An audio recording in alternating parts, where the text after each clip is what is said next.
Oh, yeah. Well, Dawson's a Glock guy now, so he was shooting Glock 17 on Vegas last week. I know. It's a Minnesota company, or a U.S. company, so I shouldn't hate to admit it, but in the teams we had SIGs forever and H&Ks. Yeah. They forced the teams to switch over 3 years ago to the Glocks, and this is what's wild is every single dude in the platoon in the task units wanted to like murder somebody. We were so fucking pissed. Was it the Glock 17? Yeah. Okay. Yeah. And that's what Dawson's. And then so we do this training called Schwarze. It's like some of the best shooting instructors on the planet.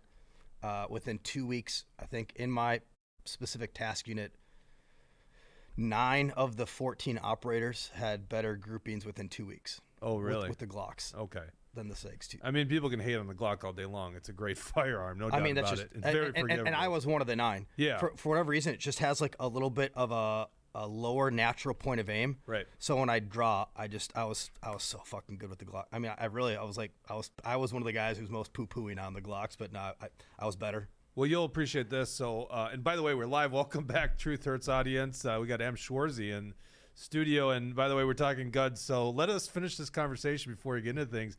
The first time Dawson ever shot a firearm was at the National Association of Broadcasters show last year, right? It was last year that we did that? Yes. And so there's this, right by the Resorts World where we stay, there's this range, and they got all these different packages, and I go, we got to do SEAL Team 6. Because it had the MP5, it had the SIG, so it didn't have the Glock. 2226? Yeah, the 226. And then it had well, I guess it was probably an M4. I was going to say AR, but M4.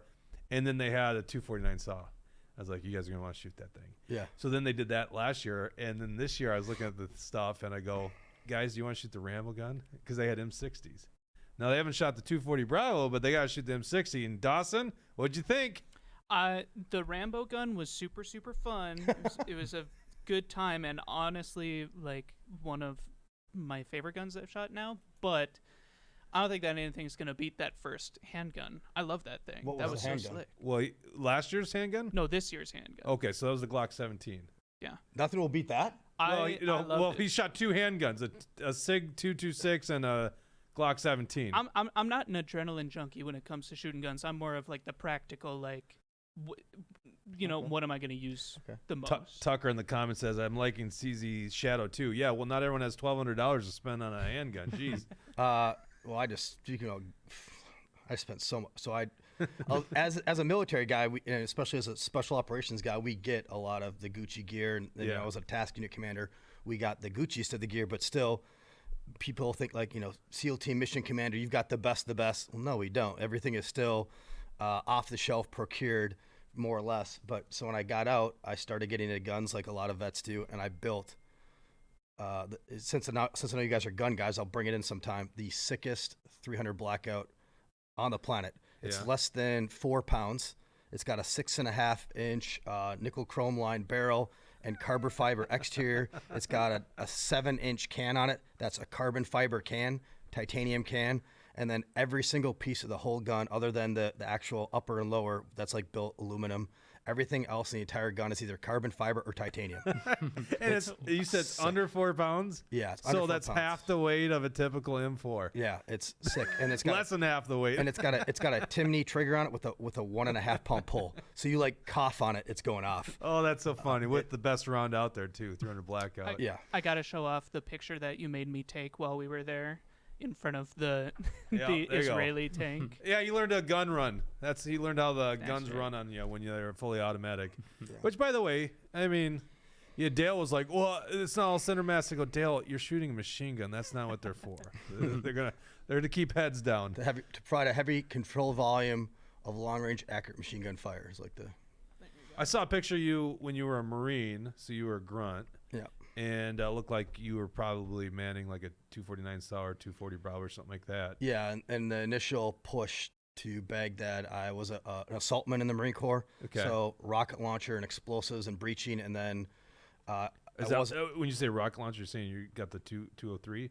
No, it's called the SMA, the shoulder launched multi-purpose assault weapon. Okay, it's an 83 millimeter rocket launcher that shoots a 19 or 16.92 pound rocket. Yeah. Like 220 feet a second, and it's badass. Yeah, it's a good weapon. You know why the Marines motto is "A few good men"? No, All the rest are in the Army. Yeah. Well, we meet our budgets. I had obviously a guy that's in the Army has no issue with the Marines. And because you're in the good part of the Navy, I will let that one pass. Yeah, thank you. I appreciate the pass. Whenever I try to be like humble, they're like, what happened? I'm like, well, I went to the, commission from the Marine Corps into the Navy. They're like, look at me sideways, like, what the hell? You left the Navy, or you left the Marine Corps to go to the Navy, and then you also became an officer, like, strike two. I'm like, well, I mean, I had to go special operations at least. And they're like, what? And I'm like, yeah, it was a weird thing, but yeah, I became a SEAL officer. Like, all right, you get a pass then. Yeah, that's a pass. So welcome back to Truth Hurts, where we expose corrupt politicians, line corporate media. I'm Jake Duesenberg, your host. Broadcasting live from Roseville, Minnesota. We're going to talk about today, Maga Jesse. Yeah, we got plenty of good stuff lined up. Of course, an interview with Adam Schwarze, Navy SEAL and Marine veteran. So we'll discuss lots of stuff involving his U.S. Senate campaign. We'll also talk about the Star Tribune smear piece that is after Action for Liberty. I see that we got Truth Seeker, Truth Wins an MN, Tucker 91, Crucified, Failed Candidate, LPMN. Let's see. And Laser Jim all in the comments section. So appreciate all you guys tuning in. If you want to make sure that we hit your topic, make sure to leave a Rumble rant, and we'll directly go to your question or topic and jump right to it. Yes, and we will interrupt our questions for Adam if you have any questions at the time. Here's the Star Tribune article. We'll go into that hopefully. Do you have a hard out today? No, man, I'm here for you guys. Probably 45 an hour with you, and then we'll get into this. Cool. And then we'll do the post show. We'll talk more about that. Running the dials as always, Mr. Deep State himself, Dawson. How you doing there, Dawson? I'm doing good. I've already lost the suntan that I've gotten from Vegas, naturally, so You we're didn't back get a to it. suntan. When were you outside? We shot Like I the was standing one next time to to what? I was standing next to a tank outside. Oh yeah. I gotta say, I love your guys' format where I get two dudes like in front of me, like they're in my vision. This is my comfort zone, Yeah. and then I get this like creeper over my shoulder here. It's like That's my me. PTSD is just pinging every time I hear. Well, Yo. he's called my- Deep State. You probably ran into him. Literally deep state. And then he's Yeah, in the because- he's in the dark corner of this room, like looking directly Yes. over my shoulder, like he's got a That's right. bead on me whenever he wants. First of all, Israel can do no wrong, according to Dawson. He's our Jewish guy, and also he told me once he thought he was going to join the CIA out of high school. And that's what I've learned all people in the CIA said is I thought I was going to join it. So that's why he's Mr. Deep State. That's right. All right, this show is brought to you by Warren Wessel of Keller Williams Realty. If you're looking to buy a home or sell a home, give Warren a call at 612-419-7453. And if you're buying a home, give the good guys at John Galt Mortgage a chance at financing that home. You could check them out on Facebook or X where they got a top-notch meme game, or you could go to johngaltmortgage.com. We're also brought to you by Alpine Cabinetry in the great city of St. Cloud. I've been in St. Croix a lot lately, St. Croix Falls. They're in St. Cloud. Don't go to St. Croix Falls looking for Alpine Cabinetry. Go to St. Cloud. All right. Adam, let's talk about your bio here. Your website talks about you as an enlisted Marine, multiple tours, then got commissioned as officer. So run through how you got to where you are sitting right now. Okay. Like what, 5 minutes or so? We have no time All limit right, on cool. this show. Well, I was adopted. Oh, I did see that on your website. so What's the Lily- story behind that? My mom had me, and my biological mom, she got pregnant when she was 14, almost 15. And then it was a small town in Minnesota where there was a lot of pressure to like make the problem go away. Yeah. But instead of going away, she left the town and went to like a expectant mother's, thing in St. Paul, didn't have an abortion, and then had me. And then put me up for adoption. I was adopted at 6 months, and only raised as an only child, but always just really appreciative for the opportunity to be alive on this planet. I was raised by just blue collar, working class family on the east side of Bloomington. We had one bathroom in our house. Like my parents worked 2 jobs just so I could play hockey growing up. But I've always been just very grateful to have those Midwest values, but to just be an American. I've always recognized, even before I joined the military, how fortunate like it is to just be an American, and was on the path to service. And you graduated Bloomington in what year? 2002. Okay, So- and I think I read that you were probably senior in high school when 9/11 went down? Yeah. So I Okay. was in the process of enlisting. I was trying to go Navy SEAL, actually, All right. from high school at the Valley West Center in Bloomington, and then watch the Twin Towers fall in my senior year class and my English class. Then the Navy recruiters, they were kind of shitbags. Yeah. As Navy well, can be. I'll hold my. Yeah. Yep. But so it was just sleeping outside the Valley West Navy recruiting office, and then this like 7 foot tall human specimen, looked like you, but even like probably a little bit taller, just a jacked dude, saw me like being sleeping on the side. He's like, "What are you doing, man? Like, he's coming by here for the last week. I see you just hanging around."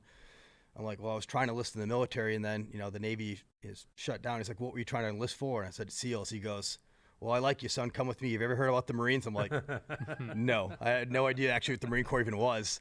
But that band costume I thought he was wearing, that was his dress blues, obviously. I come to find out later. But as you know, first to contact, first to contract. Yeah. So I just pivoted.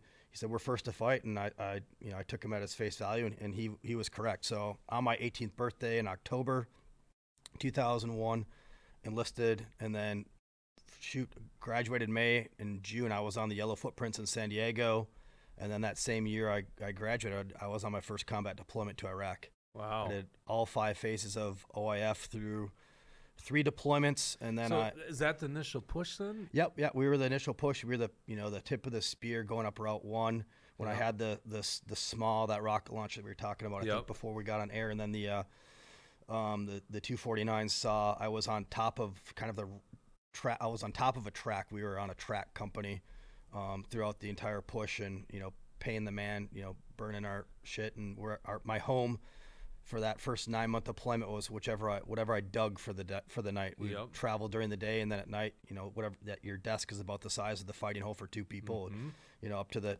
nipple of the tallest person. So eating MREs. No, a lot of times we would, on that initial push, it wasn't as kinetic as some of my later deployments, but the problem was it was just a sprint to Baghdad, so we would outfight our water and food lines.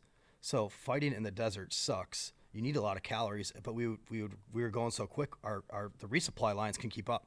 Yeah. And then even right away the bad guys recognize that, well, you can go against these war fighting badasses, or you can just shoot at the water bowls and the chow guys in the rear part of the echelon, and then you separate them from logistics. And as Iraq and Afghanistan for the Russians and Afghanistan for the U.S. has shown, logistics matter. So yeah, but I just remember many hungry days in that initial deployment. But it did all 5 phases of OIF, a couple of combat meritorious commissionings or promotions, couple of like being like a Marine of the Court or Marine of the Board for the Marine Expeditionary Unit, a couple other meritorious promotions. And then when you said you did 3 tours in the Marines, were those back to back? They were like 9 months out, 9 months back, 9 months out, 9 months back, 9 months out, 9 months back. Okay, yeah, I always forget because the Army's a little different. I know the Air Force. It was all weird at that time. Yeah. They usually have like kind of set rotations, true, but Iraq, that was like the first buildup. So I mean, we were going over in ships and flying back in planes and all sorts of weirdness at that time to just get. And that's, again, we can talk about it later, but when I started seeing like the military being used in units that were being used outside of their mission, manning, and role. Yeah. And, we'll talk about that later, but really impactful into my life seeing some of those things. But essentially established myself as a really good warfighter, and then did a couple of deployments working out of American embassies. For your listeners that may or may not know, wherever you go to an embassy around the world, the front gate is always guarded by U.S. Marines, and then they're also inside the internal part of the embassy guarding the classified information. Did that, and I had some really good leadership there as well, that recognized that could be a good warfighter, and leadership in other potential ways. So my second embassy, I was put up for another meritorious promotion, and then also. What's the time on that second one? I'm kind of trying to figure out how condensed of a timeline. So I did 3 deployments in the to the Middle East, and from 2003 was when we crossed the LOD into OIF 1. And I think I got back from my last, Iraq deployment like 2006 or something. Then from 2006 to 2009, and so I you're did part embassy of the stuff. surge then. Oh yeah, yeah. Oh yeah. No, we were the tip of the spear for going up to Baghdad. We were the main effort in Najaf. We took over 25% casualties. I've got my Purple Heart en route for that, and we were really banged up. Then we were more supporting effort in Fallujah, but was there as well. Was part of the, I mean, pretty much every main battle. And then in Iraq. embassies right after that. Yeah. So, man, I got full Benny. how much times did you didn't spend a lot of time back in the States during that period? No, I mean, no. I've been around the world in every climbing place, as the Marine would say. But So you lived in a bag. yeah, Out of yeah. a I mean, bag, as a should single say. dude, Yeah. just getting after it.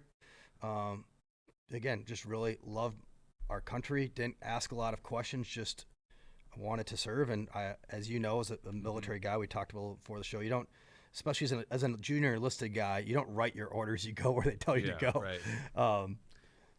But from 2006 to 2009, I was doing embassy stuff out of Yerevan, Armenia, which is just south of Russia in the Caucasus region of the world.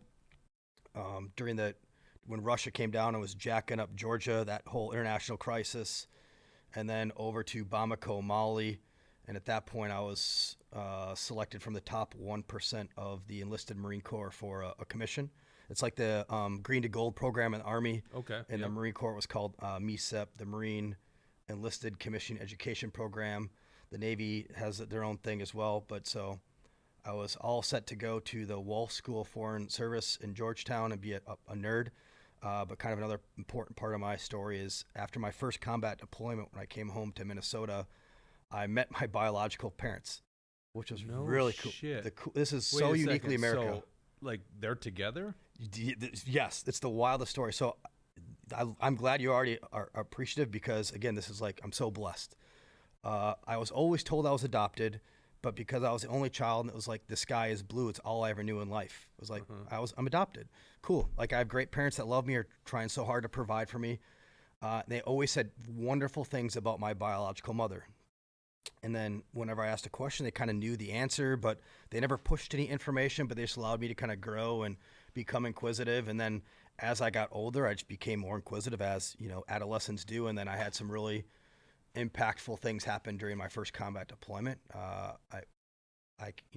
developed a much more impactful partnership with my faith and things like that. And so when I came back, kind of just a man, I left as a punk. Yeah. And I came back, from seeing all that stuff as a man, and I wanted to know more. And I think I had a drink with my parents for my first time, and they're like, "Well, what do you want to know?" And I said, "Everything." And then my mom got up from the table and went over to a hutch and pulled out a drawer, and she came back with the drawer from the hutch. And turns out my mom's had been keeping in touch my whole life via letters. Really? So my mom would send my biological mom school pictures. They Wow. would talk on the phone every now and then, but they're just waiting for me to want that information. The best way, by the way, if you're going to adopt a child, that you could go about that. Yeah.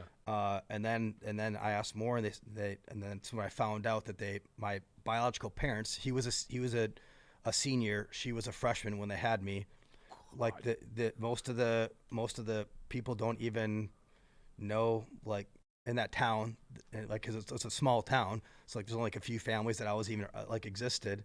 And then they had other kids later on. They got married and had So other they got kids. married right, Yeah, they right got- out of high school then? Yep. They got married out of high school. They had three other Damn. kids, so they're all like 10, 12, and 14 years younger than me. But that was like so cool to come back home from Iraq. Found out Those that are pure blood siblings Yep, then. pure yeah. blood. Yeah, that's Wow. crazy to think Yeah. you didn't even know you had purebloods. yes, exactly, like a great story. So, but instead of going to the Georgetown, that I came back home to the University of Minnesota, so I could just be around in their lives for 3 years, at least 4 years. Wow. Yeah. So you go meet with them? Yeah. I was trying to. I mean, they were much younger. They're actually all still in Minnesota, so I've at least 2 sets of families that are going to vote for me. But yeah, they were all much younger in elementary school at the time. So I was around for a couple years, and then in 2012, I started school in 2009. I was all hungry to get back out into the battle. So I was on track to do a 4-year degree in 2 years at University of Minnesota. I was doing 16 to 24 credits every semester. And then while I was at the Marine Corps Officer Candidate School, there was a recon guy who was a buddy of mine, and he was trying to inter-service his transfer to get commissioned to the Navy to be an EOD officer, an explosive ordnance disposal. I was like, "Oh, that's cool. I didn't know you could do that." And he's like, "Yeah, it's a heavy lift, and you have to get supported by your chain of command, but that's what I'm trying to do. It's a lifelong dream to be an EOD officer." I'm like, "Well, that's cool. It's a lifelong dream for me to be a SEAL. So, you know, I submitted my package. Again, just really blessed with good leadership around me. His package got stuffed, and a couple other people who I know are trying to do different things like that, all of their packages got stuffed. My package went all the way up to the Commandant of the Marine Corps, who it's like, for us, it's like baby Jesus, chesty puller, Commandant of the Marine Corps, big deal. And I got a letter from the Commandant of the Marine Corps back to me saying, essentially, hey, you know, Staff Sergeant Schwarze, you've been an awesome war fighter. You're a good policy guy. You're on track to do great things as an officer. But if you can get picked up for a SEAL spot, I'll let you go. And I think it was kind of a tongue-in-cheek letter because at that time, the whole brand of the SEALs exploded or whatever. So there was 15,000 candidates. So you had already climbed to E6 in the Marine Corps and Yeah, decided to make the... I was meritoriously promoted 3 or 4 times. So Right. I like, not because I was good, but because I had a really good people supporting me. I'm so blessed that the majority of my whole life, really, I've just been surrounded with great mentors and leaders. Whose phone is that? Is that yours? That's mine. My bad, brother. Jeez. That's not professional. I was like, that? I don't think I've heard that ring before. That's like the Mark one. Oh no, it's my lady. That's the only reason why. Oh, well. Ring. Priorities. Yeah. So yeah, that's the real boss. Interesting. Sorry about So, all right. So you already had the slot for the SEAL? No, so that's what I was saying. There's 15,000 people competing nationally for 15 slots. So you like math for Marines, it's like 1 in 1,000. I think that's part of why the Commandant released me is like, if you can get picked up, I'll let you go. Banking on I wouldn't get selected. Yeah. But I did. So and true to his word, he let me go. So in 2012, then I commissioned in the Navy as an ensign, Naval Special Warfare track, and then kind of like. Hold on one second. So what is your officer school at this point? Were you already an officer at this point? No. I was. So what happens if you're same thing if you're going to the green to gold program? You PCS to a university. It's a great deal. Yeah. Like your base is the school, and again, it's the same for the Army guys.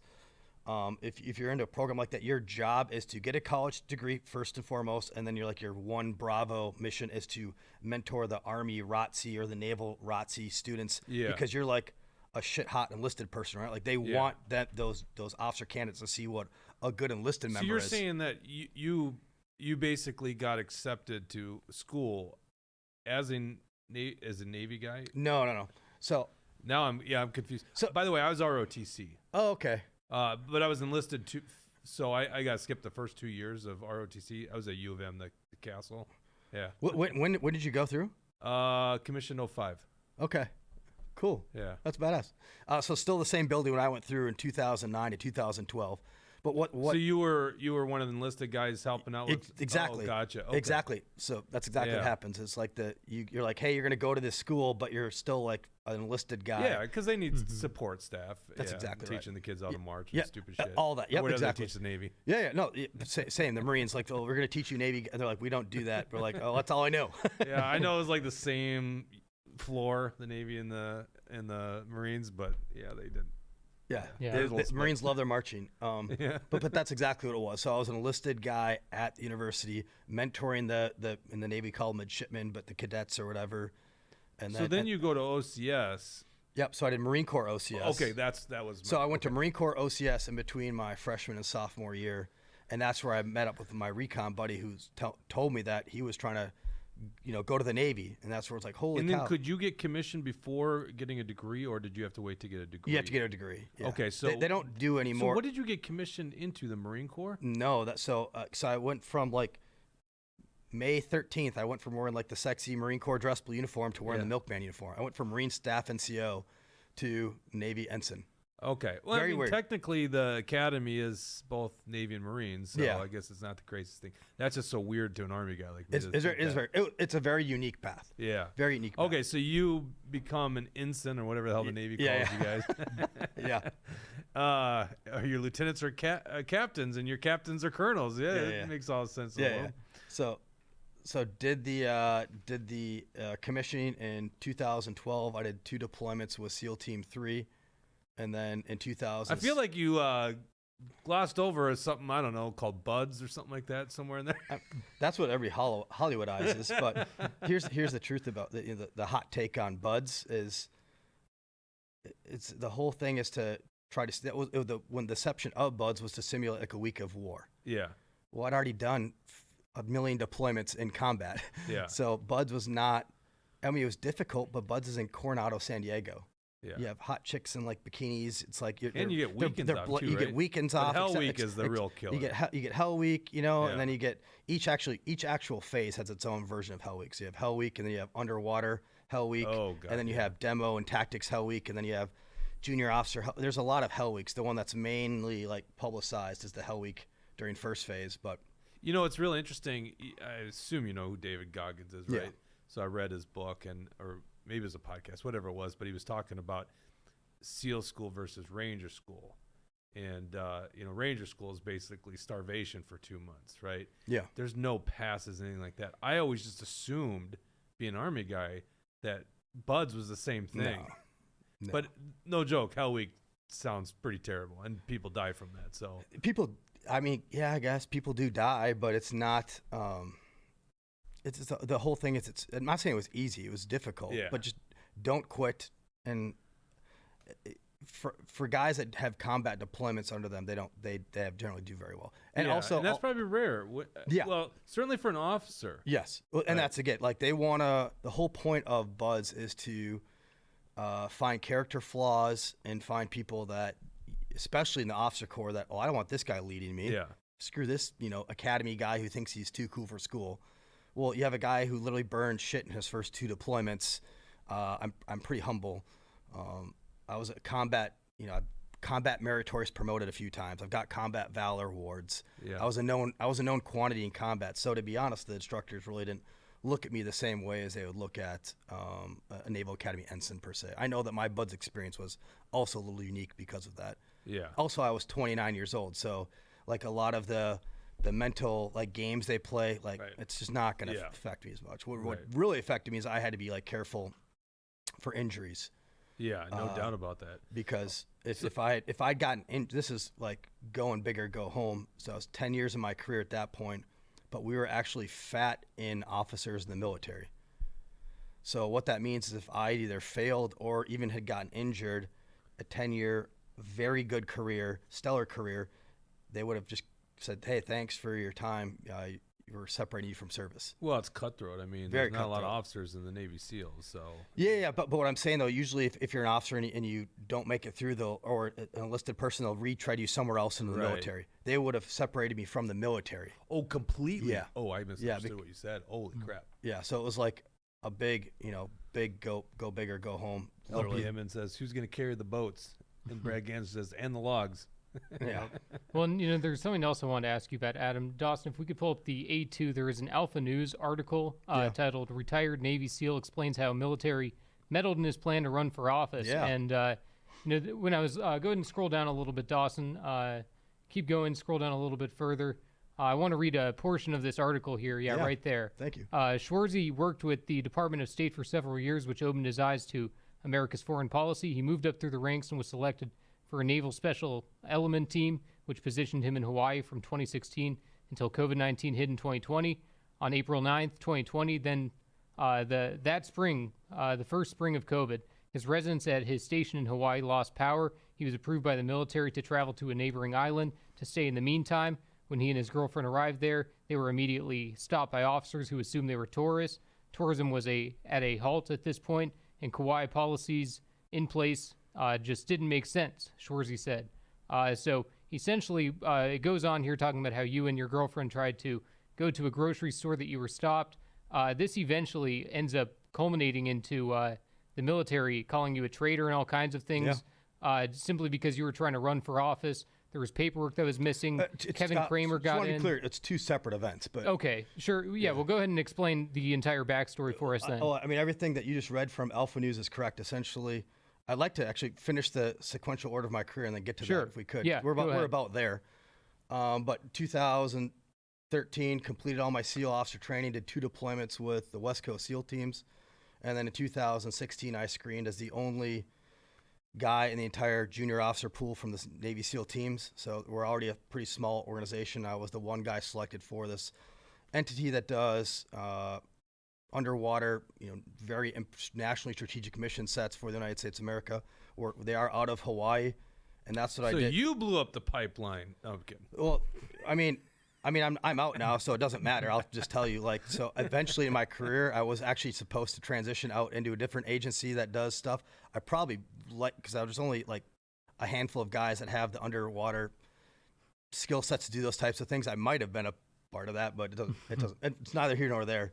But that type of operation is exactly the type of stuff that Naval Special Warfare Undersea does. Yeah.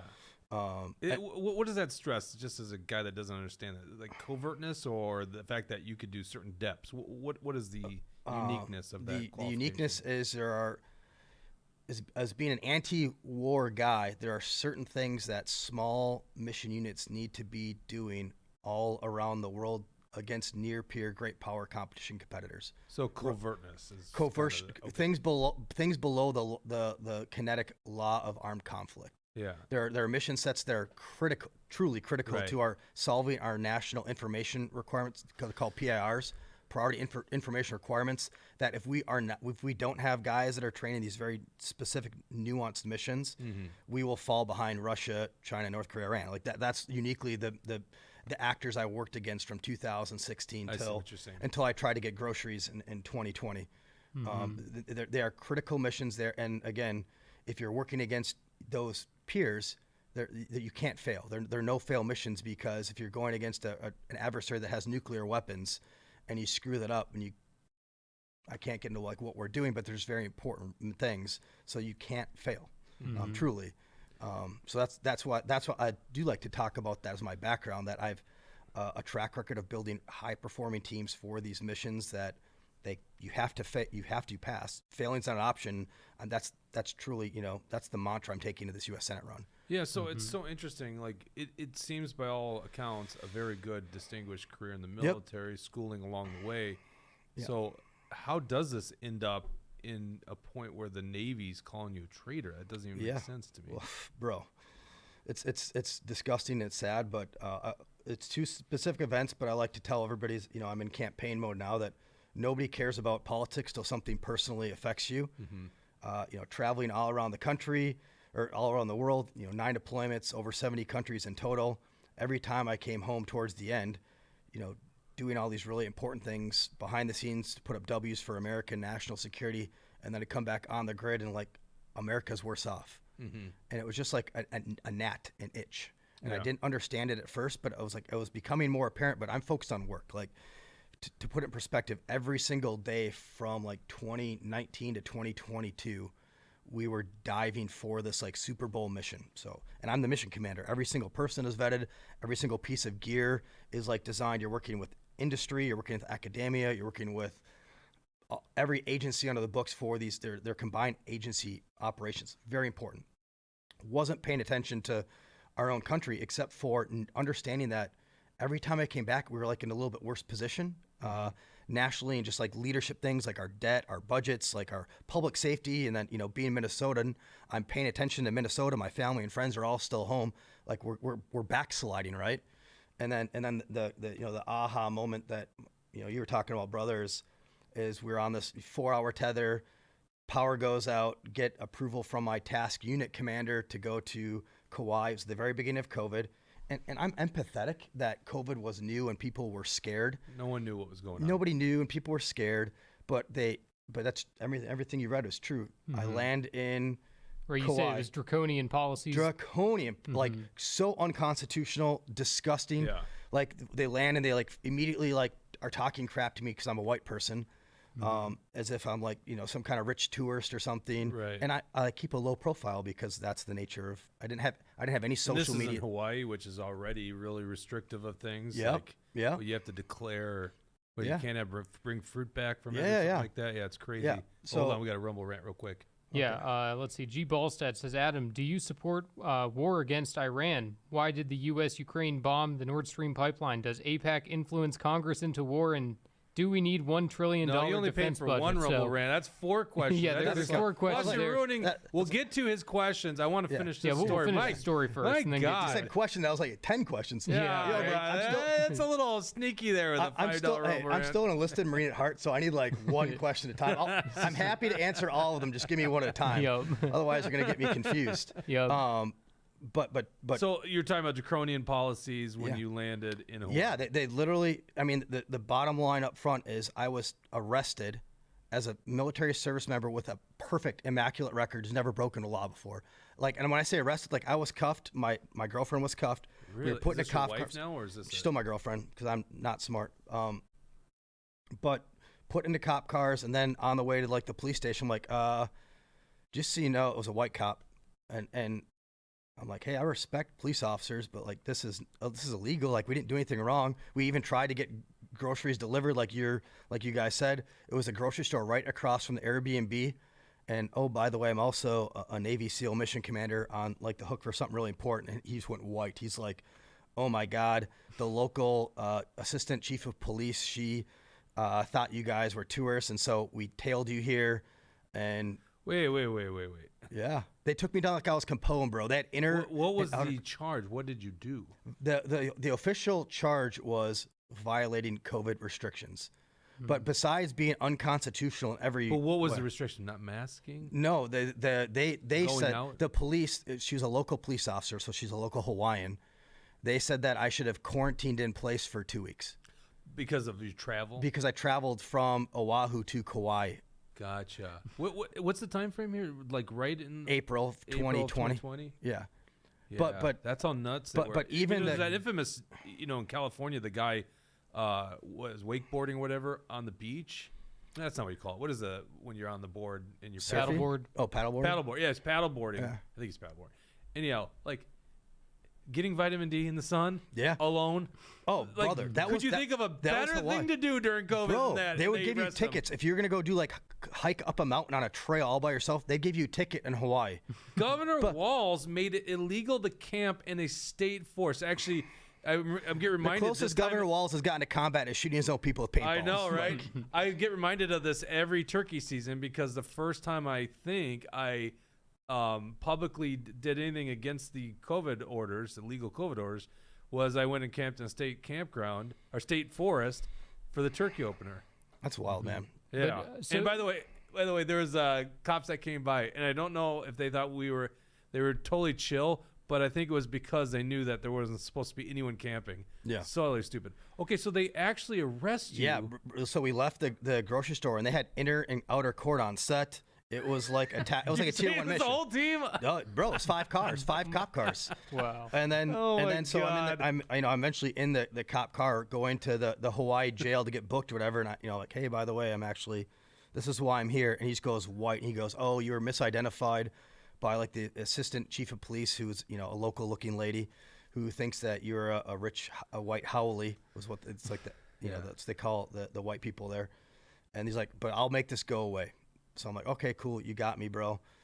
They did not make it go away. The comms were lost, and there was another white district attorney who's running as if he was like a local Hawaiian, and then leaked we look like we're like on like a 3-day like drug bender or something. We don't even look like, it doesn't even look like my girlfriend and I, saying, I'll never let these rich white tourists jeopardize the safety of the Hawaiian people, and leaked it to the press. And this is very separate from that Alpha News thing, but that essentially ended my career because I was then burned from doing the clandestine work I was doing. I lost my orders to this other agency where I was going to go do other clandestine things. 18 and a half years of every single command I was at for 18 and a half years, I was the #1 guy, combat valors, combat meritorious promotions, and that ended my career. So Right, and they put your mugshots out and everything. Yeah. So so Is it really? Oh. that's Oh, yeah. what the prosecutor. So Yeah. it sounds like it was some radical leftist who was trying to push this. Not a radical leftist. They lost the case, and then they chopped off their genitals and they transitioned when they got fired because you can't gotta do be it. kidding me. No, I'm serious. Wow. That's a hell of a story right there. But, I mean, so you guys are like, your thing is action for liberty. Yeah. Like, not only have I like done 9 deployments and like done these really important things for American liberty behind the scenes, but we got that case dismissed, and that took a lot of going against the grain of the government, and now we're suing the F out of Hawaii for So millions. what would you have faced in court? Like, what the charge of? what would they have again, done? that's just what happens. You let radicals take control. It No, doesn't but I mean, matter. like, It was jail the- time, or what was? It was like a fine, but I don't know. We fought it. They was like going to say like, oh, it's a $2,000 fine. Then we're like, no matter what it takes, again, because Desiree, my not better half, my better 7/8, she's like, on principle, no. So they're like $2,000, and she's like, nope. And then they're like, all right, well, you have to sign a thing of at fault, but no fine. We're like, nope. And then they're like, all right, how about if we do this, just an off ramp? And we're both like, nope. So it took a lot of resources, which is really disappointing, because I've also found in the judicial system, you're afforded as much justice as you can afford. Yeah. But we would not let it go. This story would seem so unbelievable had we not actually seen this stuff come to fruition during COVID. That's how crazy things were. And I got to imagine Hawaii, which is already a leftist state. It was the worst state in the U.S. But yeah, and we never talk about it because it's so obscure in terms of just geopolitics, at least in Minnesota. But yeah, I mean, they're protective anyhow, because they want to keep their little their fiefdom. Their fiefdom.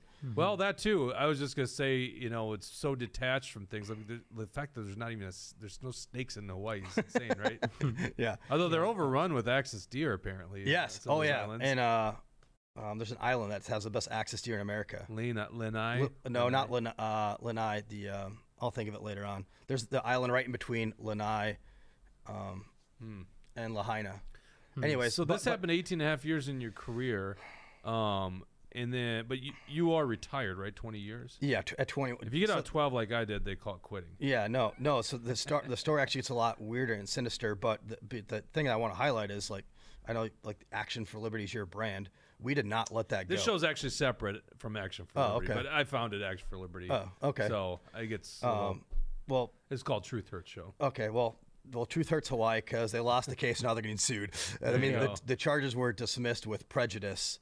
And they fought it for like almost 2 years, and now we're going. Now the truth really is going to hurt Hawaii. Okay, so but you got another at least a year and a half in the military. Yep. But obviously, because this became a public thing, you kind of lost your ability. Yep. To So I do not pass go immediately. Like, my task unit stood down, failed to promote. Then at that point, it truly that ended my career. And going back to, when I say people don't care about politics till something affects them, holy shit, I don't know if I can swear, but holy cow, did that wake me up to the importance of leadership in government at every level. Yeah. And so at that point, you wanted out of the military, and that's when you started your run for Congress. So tell us from there what was going on. Hold on. So are you a lieutenant commander at this point? Are you? I'm sorry, lieutenant. Lieutenant at this point, but possibly lieutenant commander. So here in a couple if you would have got promoted, you probably had quite a bit beyond 20 then at that point. No. So again, at 18 and a half, that thing happens, and then there's about 6 months of like, what are they going to do with me? Yeah.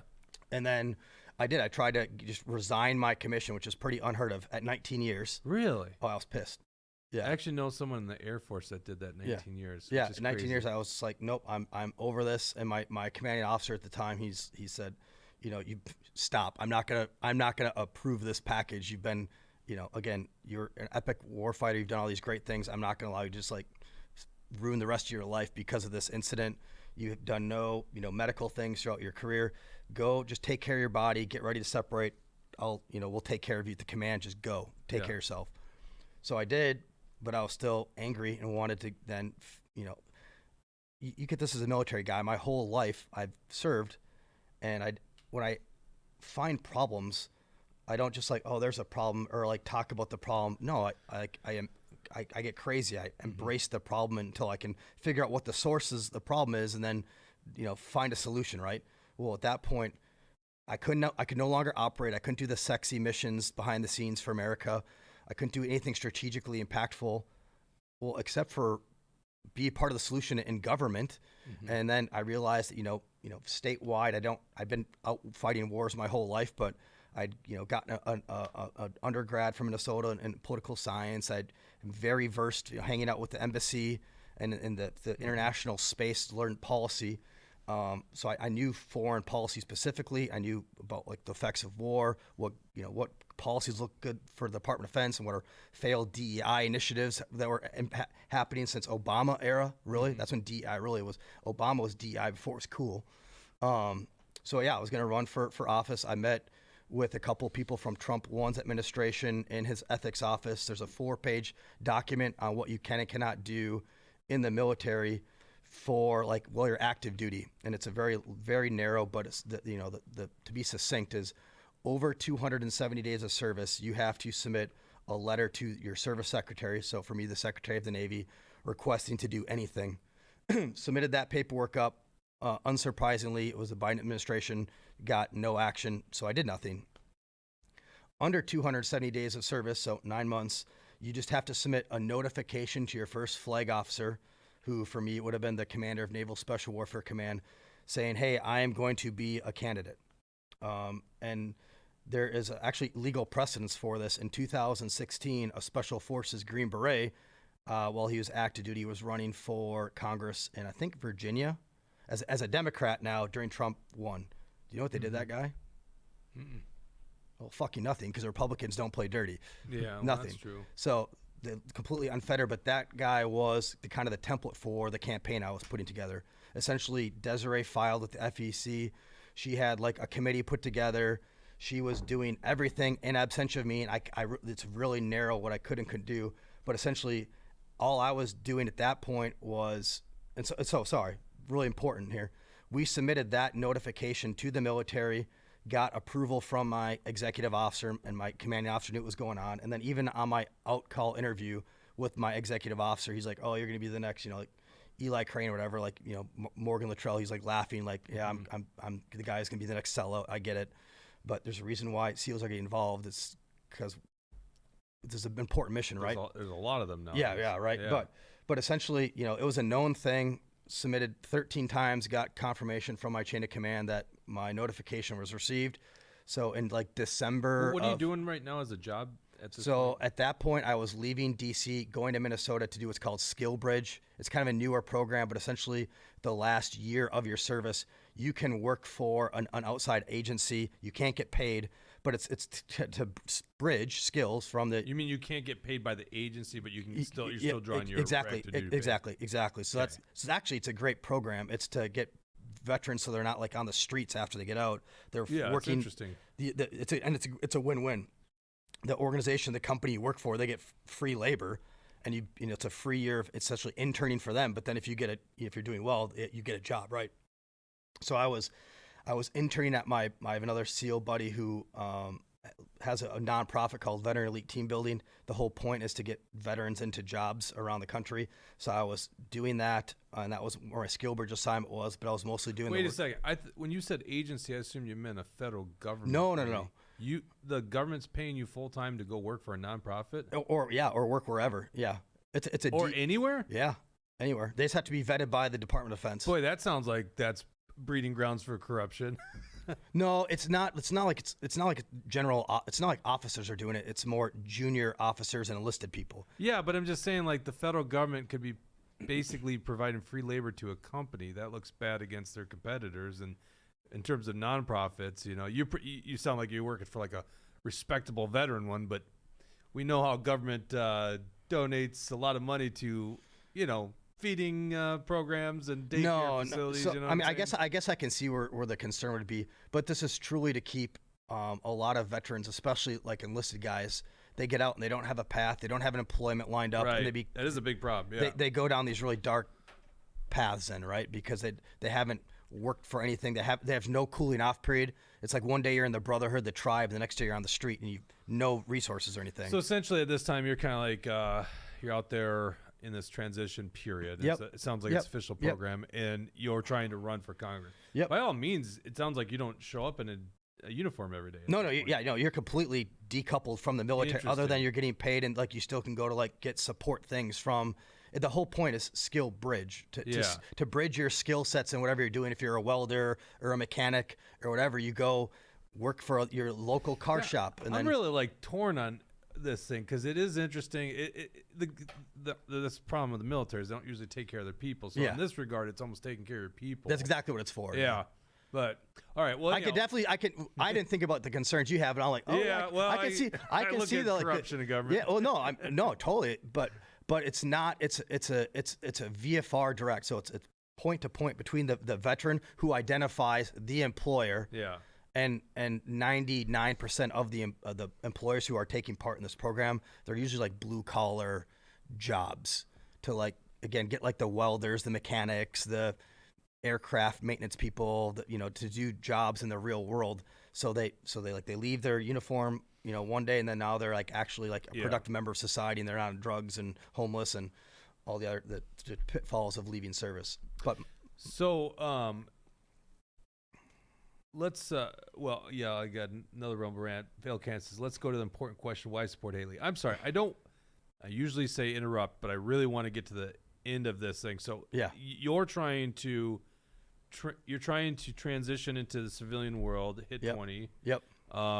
And you're running for Congress, and this is where you're running. But I'm not actually campaigning. So what I'm doing is essentially being a Navy SEAL, like a really hardworking guy. I got the delegate list, and then I was just going to every person who I thought was going to go to the convention next year. Yeah. And I'm literally like 400 people within like a 6-month span. And all I would do is ask if you like to drink beer, I'd go have a beer with your local bar. If you like to drink coffee, I'll go have a cup of coffee. I went to every coffee spot in all of CD3. And I'm saying, hey, I'm active duty. I'm a Navy SEAL. I'm a Marine. I'm a lifelong, American enthusiast. I'm pragmatic. I think I have some good ideas for fixing our federal government. I can't run yet because I'm restricted by what I can and cannot do. But as soon as I'm allowed to be released from the military, which was supposed to be April 7th, 2022, 2 weeks before the CD3 convention, I'm going to get my DD-214. And then that same day, I had like an announcement campaign launch party and everything. Yeah. So it just sounds like that election cycle just wasn't good with your time in the military. It wasn't good at the time, but it also wasn't good because a week before I was supposed to get my DD-214, the Secretary of the Navy had me recalled back to Hawaii. Mm-hmm. And this is where the Senator Kramer got involved. He's like, "What do you mean?" They're like, "Oh, he's been overstepping what you can and cannot do during this time frame." Even though 300 people from Minnesota submitted letters to my chain of command, from including military officers, including JAGs, so like military lawyers, other delegates, everybody knew that in CD3 that I was active duty. I was trying to retire as quickly as possible, and on April 7th, I was going to announce my official declare myself as a candidate and go live. This is a big deal. Because what happened is a week prior to that date, the Navy essentially was like, oh, shoot, like there's all these SEALs who are running. There was supposed to be a red wave, that midterm cycle, and Dean Phillips' seat was a targeted seat. That was a top 5 seat. So thank God the hero of the story is Senator Kramer. He called the Chief of Naval Operations and the Secretary of the Navy into a meeting, and he said, what's going on here? And they'd called me before that, and his military liaisons in 06, and I was like, all right, well, let's call their bluff. This is talking about bigger going home. I said, if the Navy thinks that I've been doing stuff against the Uniform Code of Military Justice and United States Code, tell them that we'll resign my commission with 1 week left. And he's like, that's an off ramp. And they're like, holy cow. He's like, I'll tell the bosses, but he's gonna bring this message to the SecNav. So you better know, talk to your family, make sure you know. I'm like, no, I don't need to talk to anybody. I'm going all in. If they think that I'm doing things that are improper, just tell the SecNav that we can resign my commission. There's no conflict of interest then. Mm-hmm. So he did that. He called the CNO, called the SecNav, everybody in the uniform chain of command, including the CNO, the Chief of Naval Operations, who's the highest uniform person in the military, said, yeah, save the taxpayers millions of dollars in all my benefits, retirements, medical benefits. And the SecNav's like, no, we're going to recall him. Mm-hmm. So then they did. They recalled me right before I was supposed to get my DD-214. And then during the CD3 convention, I did this kangaroo court. It's called non-judicial punishment, but they put me in confinement. I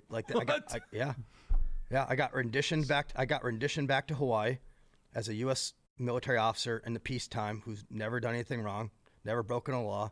And then during the CD3 convention, I was put in a military jail with people that they were out processing for raping kids and peddling drugs and stuff. Wow.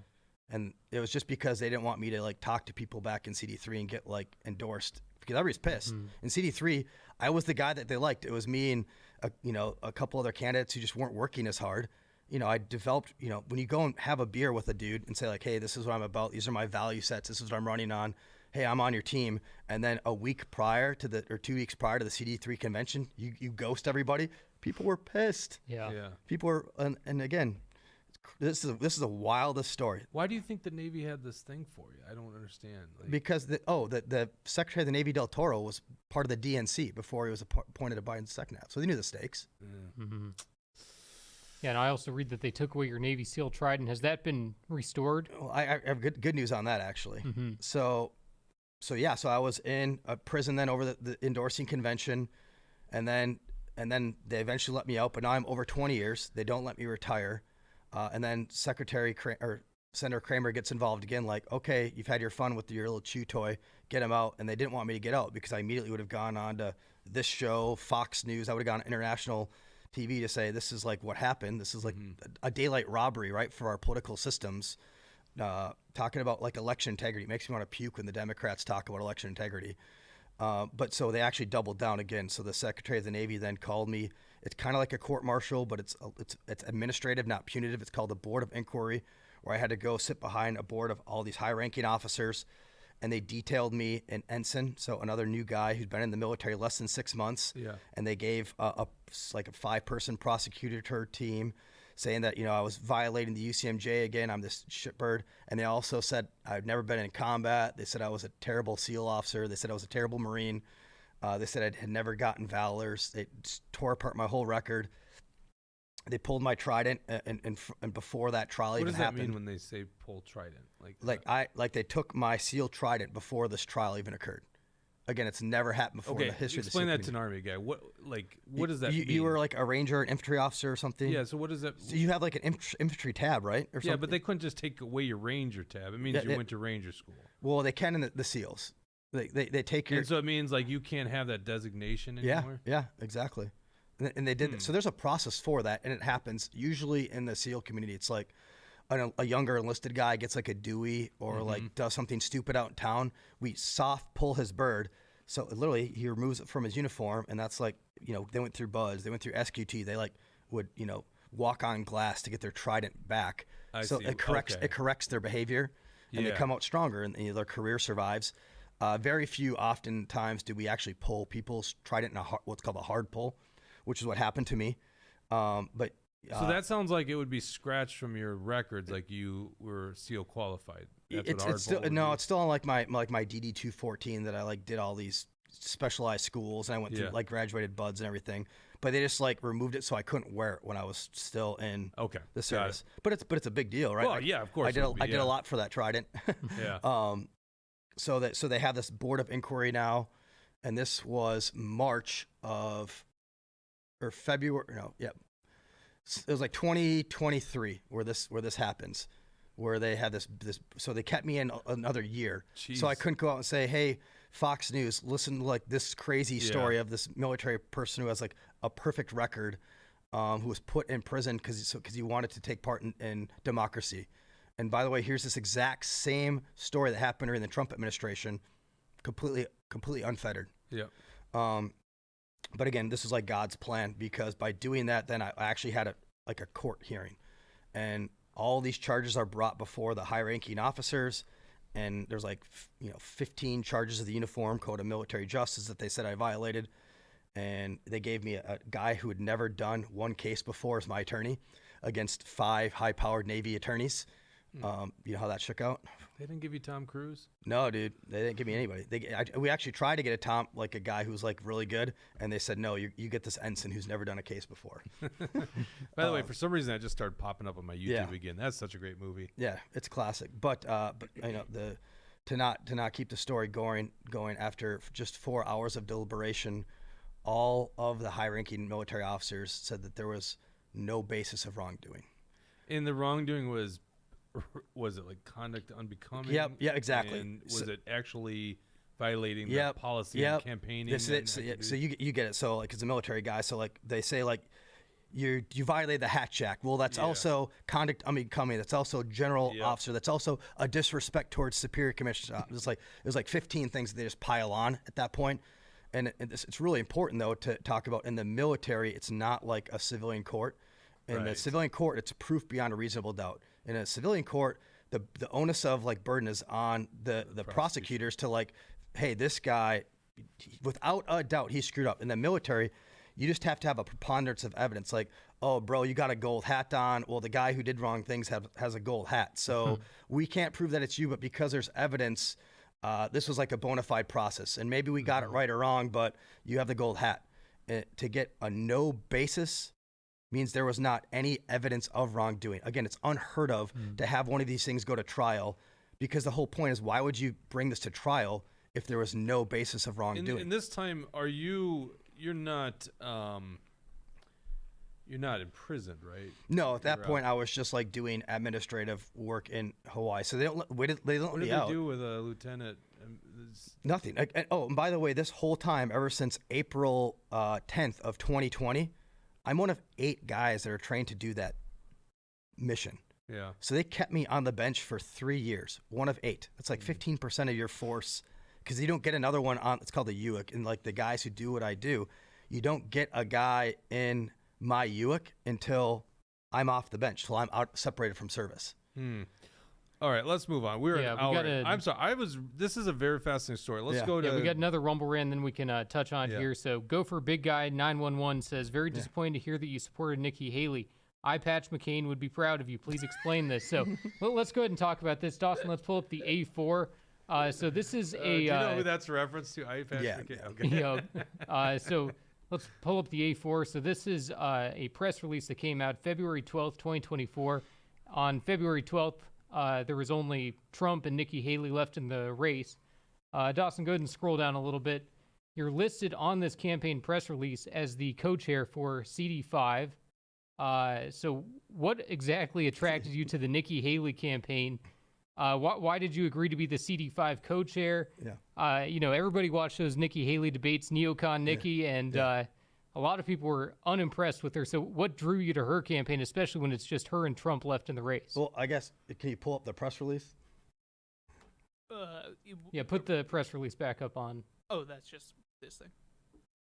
Yep. I guess the bottom line up front is I didn't submit that. That came from her team. I came with my permission, and I'll own that. I just didn't know any better. But I didn't submit any. Well, what do you mean you didn't know any better? Obviously, Trump had been in there for 2016. Yeah. No. I allowed them to submit my name on the list, but essentially what happened was Nikki Haley's campaign reached out to me. They were looking for people that they could leverage support, and they said, "Hey, you're a leader. We're looking for people that we can like list as like good people in the community. Can we list your name on this letter?" And I said yes. What'd you like about Nikki? But you were supporting Nikki Haley, right? No, I didn't. I have no. Why would you put your name on there if you didn't? I didn't put my name on there. That's my point. But you with your permission. Yeah, with my permission. Yeah. So you gave permission for it, right? I did. Yeah, I absolutely did. Yeah, I didn't know any better. Well, that looks like an endorsement, right? No, because I didn't endorse. Well, everyone would take that as an endorsement. But I'm saying I didn't even know that was going to come out like that. They asked me if I could be listed on her list as somebody who's like a leader in the community. Right, but that you would understand that would look like an endorsement, Nikki Haley. I do now. I didn't at the time, honestly. Yeah, no, I didn't. So you don't even support. You didn't even. No, I didn't endorse. That's the crazy thing is I didn't endorse Nikki Haley. I have no. If you look at I didn't sanitize my Twitter or social media stuff. There's not one post from any of my socials, anything out there where I am saying anything positive about Nikki Haley or anything negative about President Trump. And if you want to look at my body of work, you never say anything negative about Trump. I say negative things about Trump. Jeez, come on. I haven't. If you go to Conservatives for a Stronger America, that's where when I finally was allowed to separate in 2023. That's what I was doing between now and actually running for office. I have a bunch of op-eds out there where I'm supporting Senator Paul. We're pulling military bases from Africa because we shouldn't have them there, and just because we invested $600 million in an airstrip in Niger, it doesn't mean we should keep forces as a poor investment. It's kind of against the grain for the Republican senators, but no, I have nothing out there that actually is supported. Well, but it is a big deal if we see your name listed on there because you could have stuck your name out there for Trump. You could have said that I'm going to support Trump in this race. Trump's team didn't contact me though. Right, but even with that, if Nikki Haley's team contacted me, that would be a flat out no, because Nikki Haley wanted to continue the Ukraine war. She supported anti-free speech policies online. She was getting major funding from Democrats to stay in the race, and all of the neocon rhinos were supporting her. If you had been in the Senate at that time, you would have been joined by Susan Collins and Lisa Murkowski as the only Senate endorsements But again, for brother, Nikki. Respectfully, I didn't put anything out. I gave permission, but I didn't. What's policies am I supporting? I'll talk about policies. Well, I would just figure that, if you're putting your name out Hang there, on, don't figure. What policies? well, if you're not saying anything about her, either which way, you're saying you don't say anything negative about her. I was not involved at that point. But I just don't get why you would give your permission for it. If you're You're saying right. that you don't actually stand by the policies, you don't actually stand for what Nikki Haley is going that's kind of the so what. It was a mistake. But I didn't put anything out. Hmm.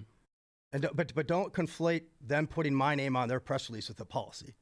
Mm-hmm. Because I'll talk policies. I think most people would. 'Cause Right. look We at would the assume whole- that you support That's the why I'm here. policies of Sounds like Nikki it- Haley. If we Sounds want like to talk understand that. policy, we can talk policies. Mhm. All right, well, so there how was about the Ukraine war then? Because we'll that go was to the obviously we'll a go big to Rumble one. Rant because we owe it to our Yeah. listeners, and I think they asked about. Yeah, one of them was about the Ukraine here. So I guess we'll just go to the first one here. Do you support war with Iran? With Iran, Yep. I support precision guided munitions. So there's a couple. First off, that's a complex question. But when it comes to like red lines, for me, boots on ground are red lines, and enduring military presence are red lines. Blank checks are red lines. But when we're talking about Iran, we should have a concerted, holistic thumb on the necks of proxies. So we should have a naval power that is going against the proxies in Yemen. And when I'm saying precision guided munitions and intelligence operations, I'm talking about mostly Title 10, not Title 50 operations. Mm-hmm. But I actually, again, if you look at the Biden administration, we got really close to war with Iran because of other failed foreign policies, where the best way to combat Iran is what Trump utilized, which is a myriad of other diplomatic tools, like embargoes and sanctions, because when you actually do those and stick to them, they generally work. Right. Okay. And let's see. Why did the U.S. and Ukraine bomb the Nord Stream pipeline? So what are your thoughts on that? And what are your general thoughts on the Ukraine war? Because obviously we're talking about Nikki Haley on that part too. Yeah. She was a big time supporter Let's of it. let's talk Adam Schwarze, because I'm here. Right. Nikki Haley's not here. If we're talking about We should get Nikki Haley on. But here. I'm asking if you supported her policy. I don't on even that. know what her policies is, brother. But Well, I'm sure. Did you watch the debates? No, I didn't. I'm sorry, I didn't. But I'm here to talk about my policies if you want to hear them. Okay. Yeah. Well, then what's your policy on the Ukraine war? What happened was we got into a war in Ukraine because Ukraine was, and a lot of other Western European countries are outsourcing their security by the United States of America, which is unsatisfactory. That war specifically started because Western Europe was reliant on Soviet energy. And so I think the U.S. probably did have something to do with blowing up the Nord Stream pipeline to make sure that that source of energy was cut off to Western Europe to get them more involved in the war. But did you support U.S. funding of the Ukraine? No. No. So you would have always been fighting for a peace negotiation. Yes. In this. Yeah. Again, as somebody who's fought in wars where I didn't volunteer to go, I can say that Iraq was probably the worst foreign policy decision in the last 50 years of American foreign policy. I think that if you look at what President Trump is doing just by using tools outside of warfare, we've almost shut down two regional wars that had implications of blowing up to be larger than that just by good foreign policy. It seems like that there's a big split in the Republican ranks on the Ukrainian war. It seems like you're taking the position, which I would consider as America first. We saw eye patch. Well, I'm an American, so yeah. Well, yeah, I know, but I mean, certainly Dan Crenshaw's an American, right? Like, for the record, Dan Crenshaw supported the other guy who was running for Republican Party in Minnesota CD3 the year I was running. Yeah. Tom Wheeler, you're saying? I'm not going to talk about other candidates today. I'm here to talk about myself, but I'm saying Dan You Crenshaw. should definitely talk about other candidates. That's fun. I don't That's do the that. fun I'm stuff. trying to build a team. Because obviously Royce White's talking about you, and fine. so That's he's not my calling you a brand. neocon. So what would But you say in that- response to that stuff? You got to be like Trump. No. Little Royce, little Royce. No, that's not my brand. I'm here to build a team. I'm here to talk about what my policies are. Be transparent. I'll answer the hard questions. But I'm building a team. I'm not talking crap about other candidates in this race and previous races. What about Peggy Flanagan? You would talk shit about her, wouldn't you? Oh yeah. Well, you just stop at the Democrats? I'm here to talk about what I'm running for. I mean, truly, that's a general. I know, but election. you understand. It sounds like you're very green on politics, which I guess when you think about your I am. experience, because like you got basically duped into a backdoor endorsement to Nikki Haley, and you don't want to attack other opponents, which seems to me to be very obviously the way to win in politics.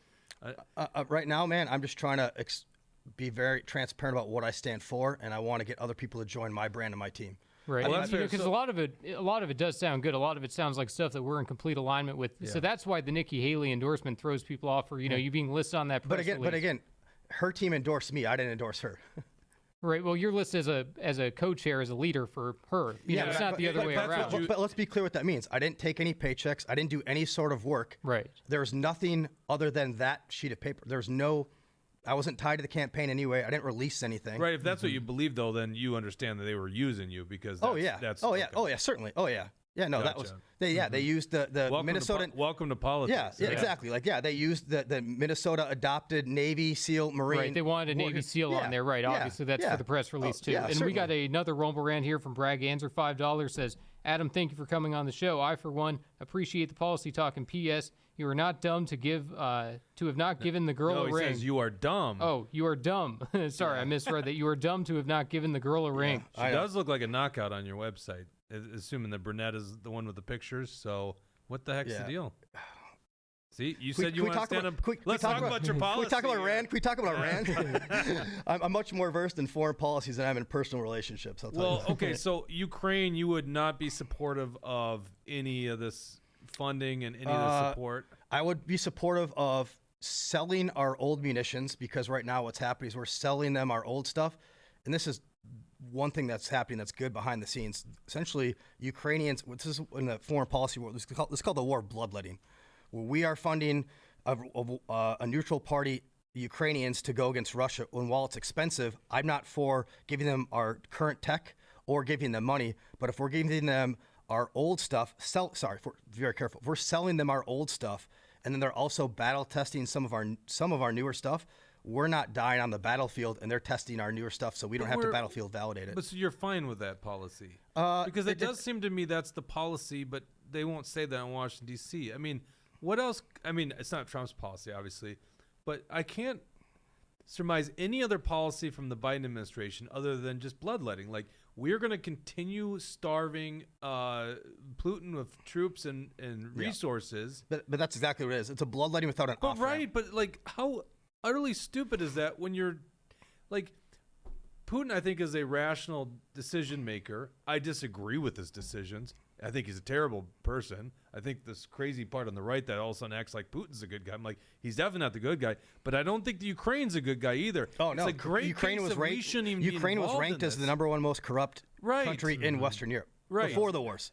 So, but it's like you're tempting a nuclear power, and not just a nuclear power, the nuclear power. Why would we do that? It seems like such a stupid idea. Because they had their own red lines and NATO and bad foreign policy. There's no honest academic out there who would agree to, if Trump was in his second administration, Putin would have done that. That would not have happened under a second Trump administration. It was all. That's what people understand. It's a very complex. It's a multitude of buildups to have something like that happen. But the so what is foreign policy. You know, it's like the 13th highest rated thing whenever there's presidential debates and whenever there's presidential runs. This is actually, I think, probably one of the first times in U.S. history where foreign policy. You know, obviously economy is number one, but the average American could comprehend why we have two new wars under one administration, and one of them involved Russia. Right. That never would have happened under a second Trump administration. Right.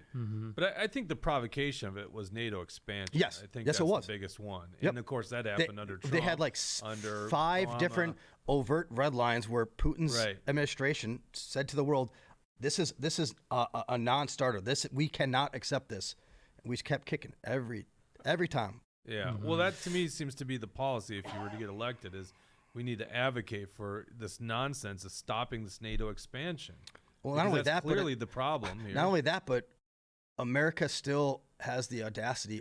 Trump doesn't, but the rest of the military-industrial complex and the neocons. By the way, that neocon. Do you guys know where that word actually comes from?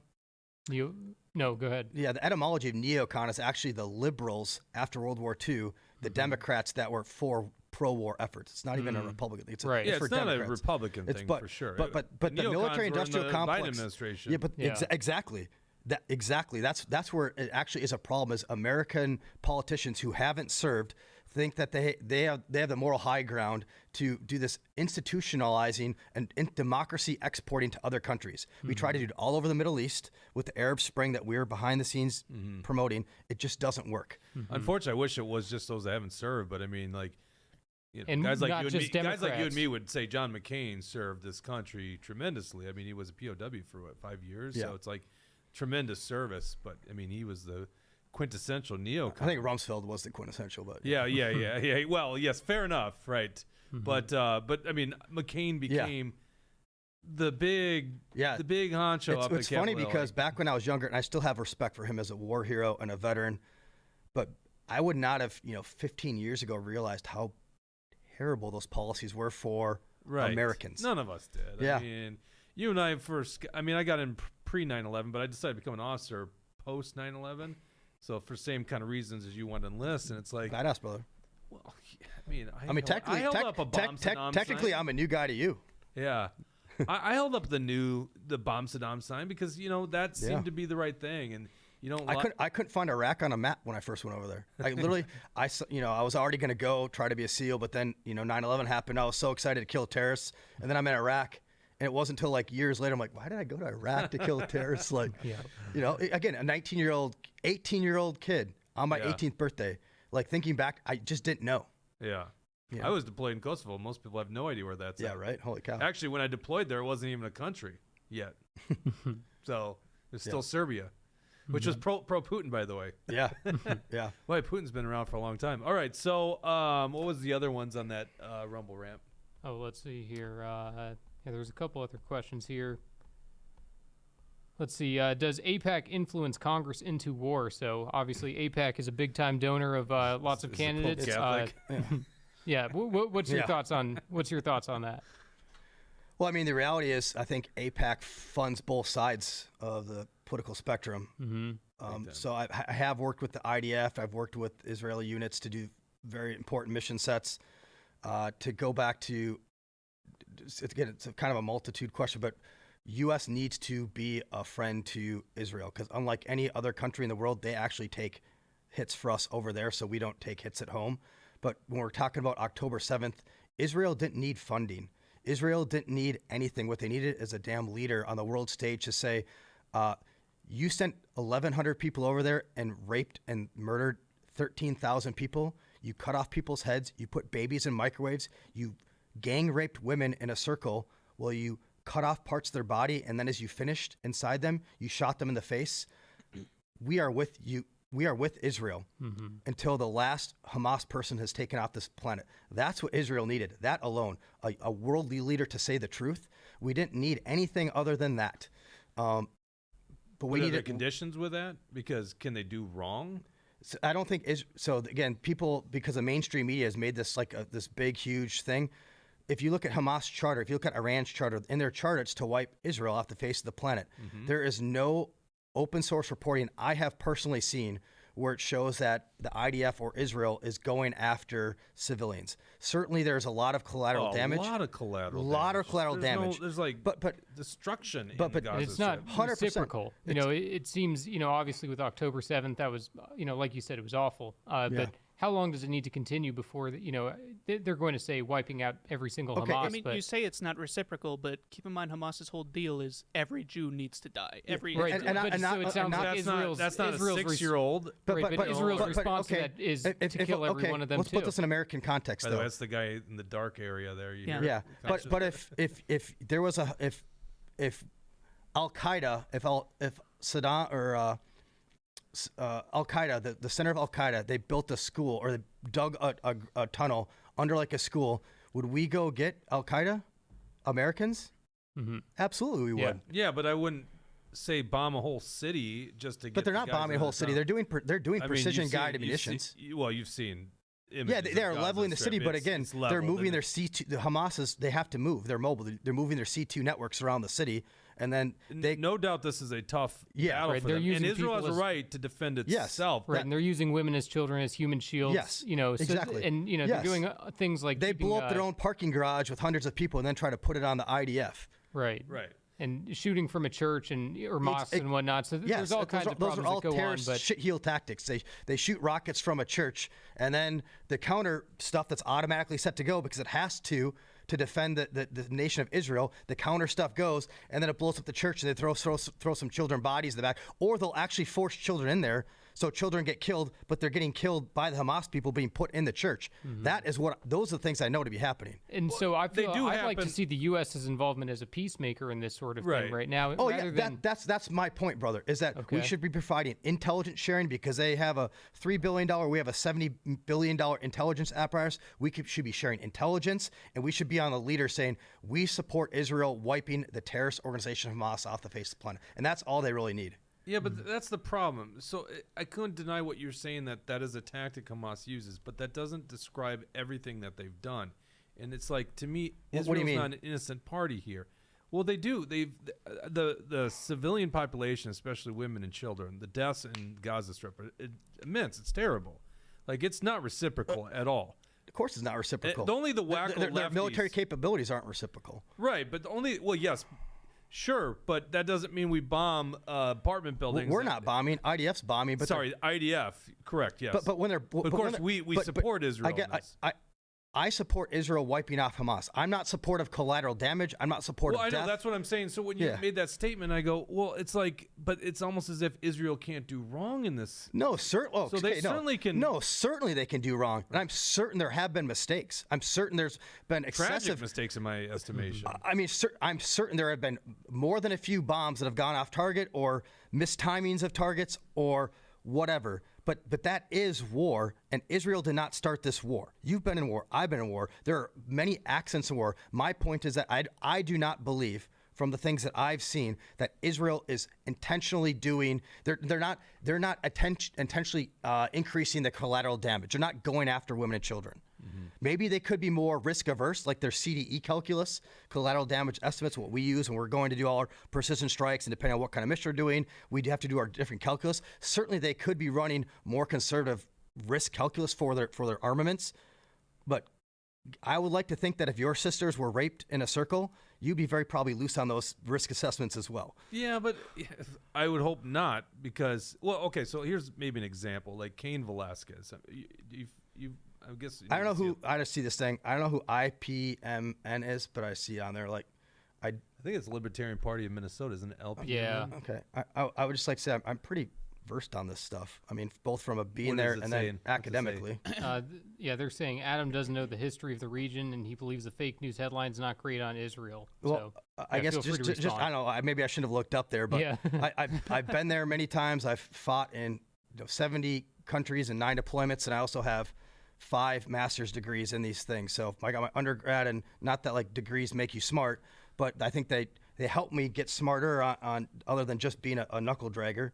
I got my undergrad at University of Minnesota in political science. I have a master's at Harvard in international relations, another master's in international security, a master's certificate in nuclear deterrence, and a MBA at Johns Hopkins. But when it comes to international things, I do know the laws and the academic side as well as having been on the ground.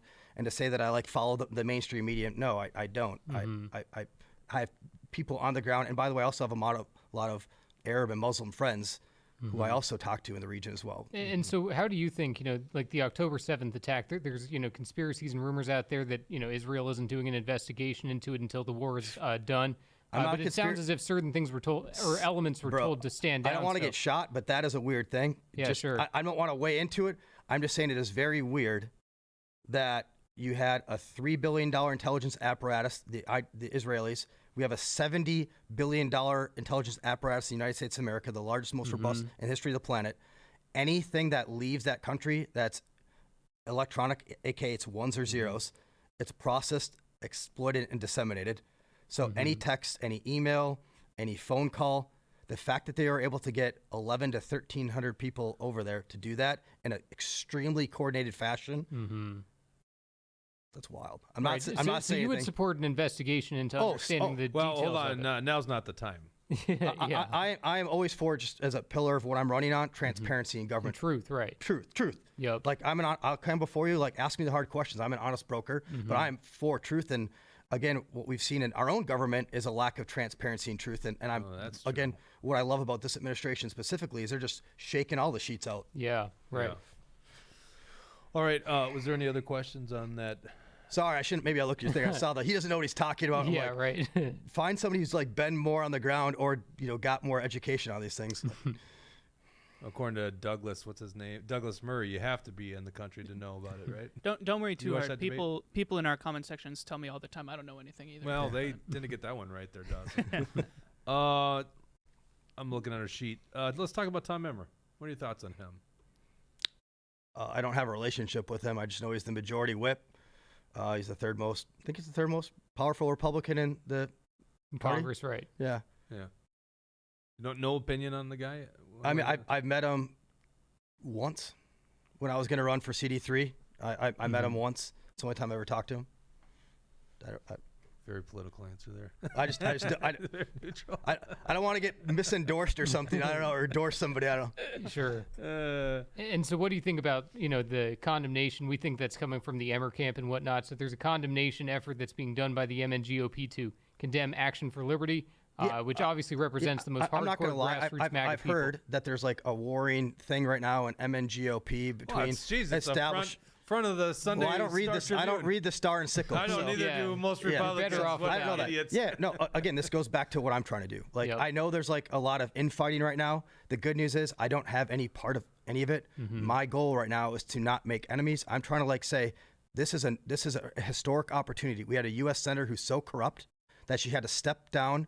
And when Trump's crushing it right now, if we have a good economy in the midterm election cycle, and they're going to run Peggy Flanagan, who's not electable. Yep. If we don't screw this up, we're going to flip Minnesota red. I truly believe that. So I you're don't know, not I don't for know the who's going to run for. divisive I don't know tactics. who's going to run for governor. But what I'm Right. trying to do right now is say, hey, SEALs win not because we're like awesome people, but because we work really hard. And we put together good teams. In my background, Yeah. I have worked really hard. I have a track record of working hard. I have a track record of putting together really high performing teams for no fail missions. And this is like the most important mission I've ever worked on. Right, because right now, the MNGOP is pushing away conservatives right now, and it sounds as if what you're saying here is that you don't want to be that way, that you want to unify the conservatives, and that you want to, embrace these elements of the party. My understanding is you guys are the conservatives. I'm here. I mean, It's ridiculous proposal by them. That's why I asked you about Emmer, because they clearly don't want groups like us to exist. And it's like, how's that a winning strategy? I mean, you guys, I was just at CD2 and CD3 last week, and I think there's a large portion of CD2 are part of I met the A4L president, Eric. Eric Morency. Yeah, so I met him. They're like, clearly you guys are involved in the process. Right. So how do I solve this as a team builder? Well, no, I want to give everybody a voice. I'm not anti-establishment. I'm not anti-grassroots. No, I need to build a team that sees me as a man, my character, my values, and I'm trying to make a team where everybody's invited. And even if you're not, even if you're like suspicious because of other people saying, lies about me, that's fine. I'm not going to talk crap. I'm just going to show you through my work and my values, like going to the Defender Guard rally, where I stand on the issues in real life and what I'm working for. And you can come on the team later, but I'm not making enemies. I'm literally just trying to work hard to show everybody who I am as a man and give them an opportunity to join a team that proven a winner. All right, let me talk about budget here. That's my biggest issue. It seems like it's not the issue du jour in Washington, D.C. It's my issue, so I'm running on four Nice. things. Because I'm an idiot, I need to have acronyms and stuff. military, right? EDCBA. So the number one I'm running on is the economy. Bringing back middle America, giving people an opportunity to prosper again. 41-year high inflation rates unacceptable. And number two is the deficit. That is China aside, and maybe even including China, our national debt is the biggest national Achilles heel. How did Rome fall? It wasn't because some big, huge conquering force came in. It's because of corruption, infighting, non-transparency in government, and they overspent. So that is the biggest national security risk, is our debt, is our spending. So that is I'm a ride or die on a few things. As I call myself a constitutional conservative. First and Second Amendment rights, hills I die on, full stop. And then the deficit and budget. If I get into the U.S. Senate, I will be the person that all the Republicans probably hate when it comes to the spending and the debt, because it's just not. Americans don't get a credit card that has a never-ending balance and you could just spend forever. Yeah. But yet they do that. I know. So what would be your approach to it? Because I'm almost at wit's end at this point on how to fix this issue, and I think it's the issue. Let me state the problem. Not only have we racked a current debt of $37 trillion. Yeah. That's generational to our grandkids at this point. And that's current liabilities because there's a projection of future liabilities, which is astronomical. Yep. We're not only have that as current debt, we're adding to it every year to the tune of about $2 trillion, right? Yep. Overspending. All of that is not just financed through savings; it's financed through the printing press, the Federal Reserve. Yeah, printing money. Yeah, creates zeros on a balance sheet and hands it out. So it's like that's inflation. That's what creates higher prices in our economy, or creates booms in certain asset classes. And we are becoming an indebted. Well, we are an indebted nation, but to the point where it's a problem because the only way I see out of it is basically turning to the printing press to make good on those obligations. Because I believe the U.S. Treasury will always make good on its debts. So only in terms of investments, the only thing you can say is a for sure return.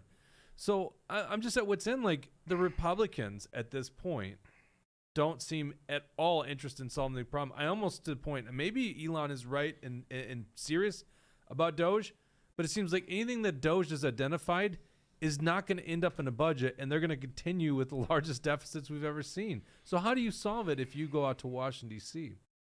I don't know. I'm not going to lie to you. I have not been elected. I think you start with passing a balanced budget, what I think is realistic, and I think that's what the Trump administration is aiming for. And at least they're changing the business as usual mantra that has been in Washington is obviously they're stymieing that. They're shaking things up, and I like all of it.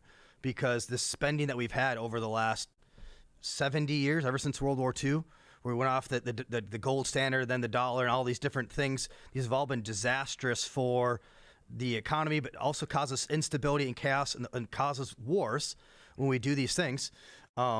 I like what they're doing, not because I like it on its face, especially, like last week, the economy was like going crazy. Well, yeah, when you drink alcohol for a long time, you have a hangover. Mm-hmm. America is due for a hangover, and the longer you drink, the worse your hangover is. Yeah. So I'm actually going to be super excited if they can figure this out in 2 years to get through the hangover and get onto fiscal responsibility. Do you believe they will do that, though? Because it just seems I don't know if they will, but I think that's their goal.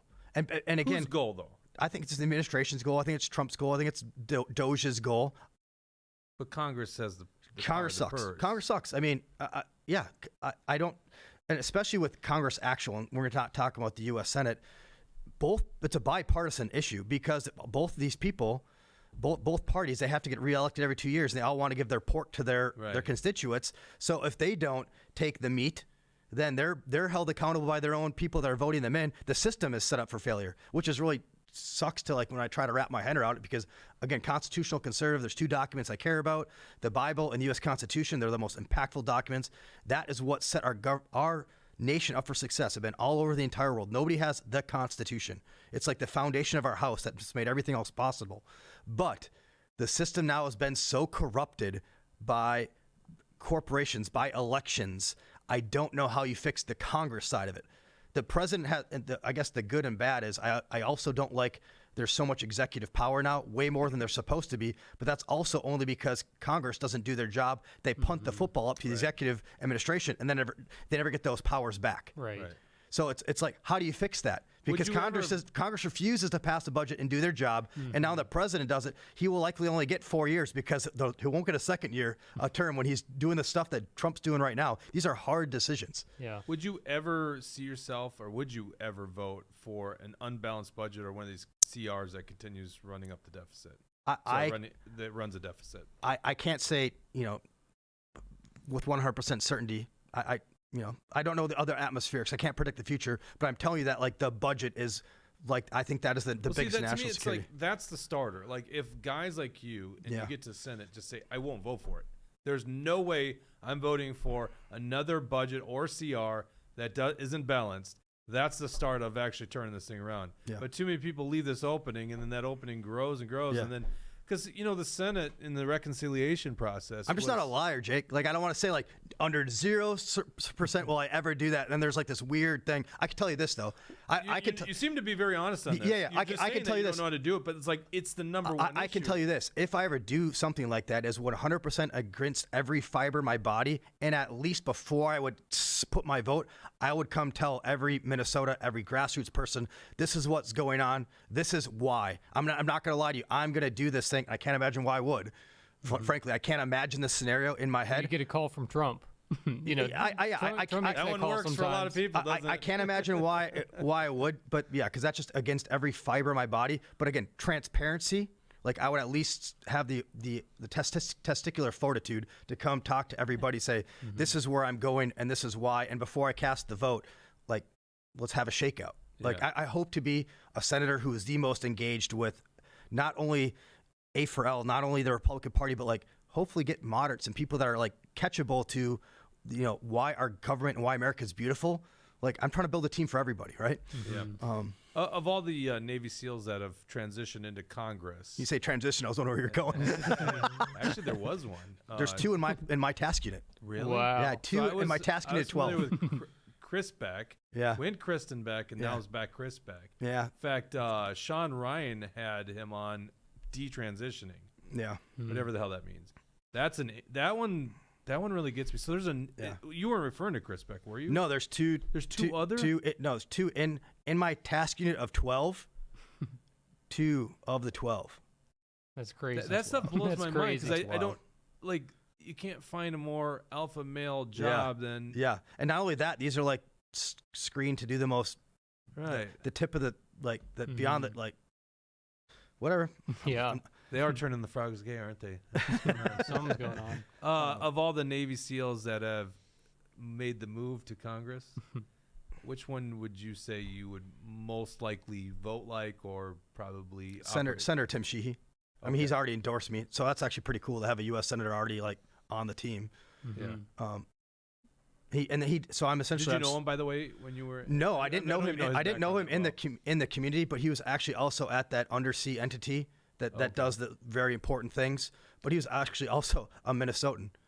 So he's from northern Minnesota. We believe everyone from Dakotas are from here, right? Yeah. No, he's actually. he's He's from Montana, yeah. Well, yeah. sorry. So he retired to Montana, then started Poor a business. Montanans, I'm sorry. You guys are a different state. Yeah. Sorry. But yeah, he started a business. But again, he like me too. He got in because of seeing all the sacrifices, and then he had a great business. He was crushing it as a civilian. He did not need to get into politics. Frankly, I outkicked my coverage with my 7/8 better lady that I've chosen in this world. She'd be so happy if we just like went and played golf and like traveled. But no, like I've sacrificed so much, guys, for our country. I'm not going to let it just go away because of poor leadership. And especially now when I see an opportunity to like do this really impactful thing, I'm on board. Like, So what are you working right now? no, This from is full-time. from when I wake up till when I go to sleep, all I'm Gotcha. trying to do is improve the fighting position, Gotcha. making calls, doing any podcast, anytime, any place. I'm sorry it took me 2 extra weeks to get here. No, that's okay. I had. At first Jesse I was made me wondering believe if you you were weren't. dodging us there for a At while. first I thought you weren't going to. Oh, the and best is you this did Tom message. Hauser, but- The best is this message because shit gets sideways over text. He's Yup. like, "Yo, I saw you said that you were gonna like meet me man to man. You trying to like intimidate me?" I'm like, "What? That is not my game at yeah, all." Jake interpreted it that way too, but I'm Yeah, glad he that we showed it to I'm me. glad It's we like, squared oh. things Yeah, away yeah. because I was like, yeah, I'm once like- we talked in person, I I'm like- realized it wasn't I'm coming like, off I'm that sorry way. if it came across that way. That is No, it's all good. not my brand. Amazing how things get. I like to lost mess in with people text. too, so it's all good. Yeah, no. So no, I want any opportunity to be a voice to just proclaim my values, what I'm standing for, what I'm trying to do. I think there's a real in 2025. You can't be a bullshitter. Yeah. Like there's so much shit. Like if let's say I like, oh, by the way, I don't even know Nikki Haley. I hate Nikki Haley, whatever. And then you see like all these tweets and like all this like there I was like on her website like smile like no, you can't lie. Like the stuff is out there. Like there's a record of everything now. I can't go to you and be like, well, I'm pro Trump, and then go to CD5 and be like, oh, Trump's the worst. Nikki Haley's awesome. Like I don't know. Walter Hudson seems to be on two sides of issues depending on the day, right? There, Jesse. It's tough, but you're right. It's a lot tougher in the modern era to get away with stuff, and you're right that it's better to just be honest and straight up rather than beating around the bush. Yep. So that's what I'm trying to do. I'm trying to be an honest broker and then go on as many things because I'm still a political unknown. Yeah. Other than Tim Sheehy's Senator Tim Sheehy's endorsement, I do have some other endorsements coming down the pipe, but I think there'd be ones that you guys would be approval of, like American First Vets, Nice. with honor. There's that's my brand right now. Gotcha. All right. Well, I appreciate it. I'm short on time here, and I got to get a post show in, so I really appreciate you coming on. Yeah. you're a good interview. I mean, holy cow, the first hour is all on the military, and I don't even feel like we finished it. So maybe a future episode. Yeah, I'd be happy to, guys. Because that's an interesting career, especially the ending of it. That's it's crazy. the COVID thing really rocks me. That is just insane. I'll never get over this probably the rest of my life, because it probably is going to be the biggest battle of liberty that we encounter. Yeah, in I fought that successfully, and then I fought the Biden administration when that all happened. Fought that. I mean, they did everything wrong, and yet it seems like they're not being held to account on it, and we still can't possibly admit that the virus leaked from a lab in Wuhan, China, which was like literally stuff that I got you off social media. Okay, I'm not going to get started on that. Thank you to our sponsors, Warren Wessel of Keller Williams Realty. If you're looking to buy a home or sell them, give Warren a call at 612-419-7453. And if you're buying a home, go finance that through the good guys at John Galt Mortgage. You can go to johngaltmortgage.com. And thank you to Alpine Country in St. Cloud, Minnesota. Thank you to Rumble Rants, Gunner. Who else? Let's see here. We had Brad Ganser. There you go. Gopher Big Guy 911, failed candidate, and G. Ballstad. So thank you guys all for tuning in. Bad luck. Failed candidate gave a Rumble Rant for you. Is that good or bad? Bad luck. He's a failed candidate. He clearly doesn't know what he's doing. We'll be live on our post show. If you are not a premium subscriber, go to truthhurtsnews.com. Click on support us on the top. Otherwise, you can go on Rumble and click on join us. We'll be live in about 2 minutes. I'm going to walk Adam out. Are we doing a show on Thursday? We are not doing a show on Thursday. There are turkeys that. Well, hold on. Oh, I'm just going to tell you something. I am the turkey assassin, and I'm doing my part to stop the spread of the bird flu. So there is a chance I shoot a turkey opening What morning. do you shoot? What's that? What do you shoot? I shoot a Beretta shotgun. Okay. So there you go. So you know how to load it. I actually did a video last year after Walls didn't know how to do it like a little girl. So I was duck hunting the next morning. I'm like, hey, that's not fair. I know a lot of girls who know how to load. That's true. Yeah, That's not fair to young women. I know. That's right. So I was like, I'm duck hunting with my Beretta. I was like, let's show him how to do it, or not a pump gun, but it was an automatic. That's what confused him. Maybe a pump he could figure out, right? So anyhow, I guess no. See, Tucker says turkeys at my place, Jake. Yeah, I want actually a hard turkey to shoot. Everyone always goes, I see them all around my house. Trust me, the turkeys I go hunt, they are very scared of human beings. I'm not going to go sit by a feeder, right, in the metro area. Yeah. And I enjoy it so much. So anyhow, I guess there's probably not a show, but there is a chance I just shoot one tomorrow and I come back on the show. The real turkey hunting now is when my 10-year-old goes out in 2 weeks and we do a real turkey camp and hits his first turkey. Boy? Yeah. That's awesome. That's all I can make. I've made 3 boys. That's it. That's a dad win. Is it first time hunting? Well, he's been hunting many years with me. Yeah. But this is the first time shooting a shotgun. That's awesome. Right. Dad so, win. Congrats, man. I love it so much. All right. We'll be back with the post show in 2 minutes. And for everyone else, we'll see you back maybe Thursday, maybe next Tuesday. Take care.